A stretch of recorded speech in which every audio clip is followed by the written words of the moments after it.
ఒక ఉదయం కేవలం 6 సంవత్సరాల వయస్సుగల అర్జున్ అనే బాలుడు పాఠశాలకు వెళ్ళాడు.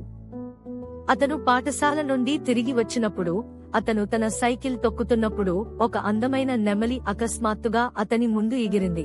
దాని ఈకలు ఇంద్రధనస్సులా మెరుస్తున్నాయి.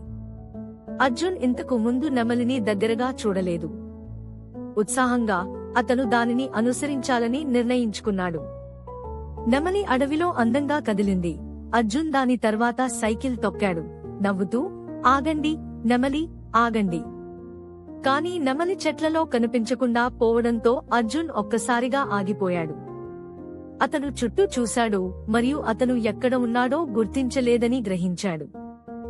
ఎత్తైన చెట్లు, వంపులు తిరిగిన దారులు అన్నీ ఒకేలా కనిపించాయి.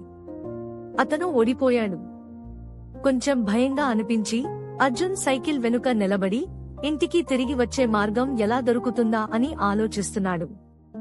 అప్పుడే అతనికి ఓ సౌమ్య స్వరం వినిపించింది.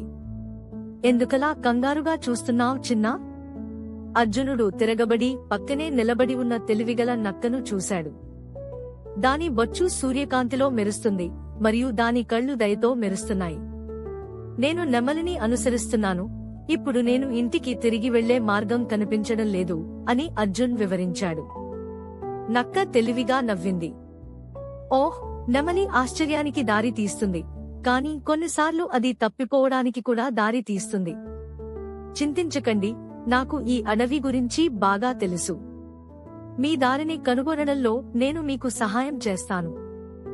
నక్క అర్జునునికి అక్కడ నివసించే జంతువుల గురించి కథలు చెబుతూ వంకరగా ఉన్న అటవీ మార్గాల గుండా మార్గనిర్దేశం చేసింది. అర్జున్ అడుగడుగునా ప్రశాంతంగా వింటున్నాడు.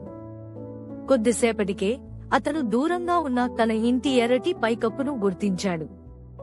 చాలా ధన్యవాదాలు మిస్టర్ ఫాక్స్, అర్జునుడు ముసిముసిగా నవ్వుతూ అన్నాడు. నక్క కన్ను కొట్టింది. గుర్తుంచుకోండి, ఉత్సుకత మంచిది, కాని ఎల్లప్పుడూ మీ దారిని తెలుసుకోండి. సురక్షితంగా ఉండండి. దాంతో నక్క మళ్లీ అడవుల్లోకి వెళ్ళింది.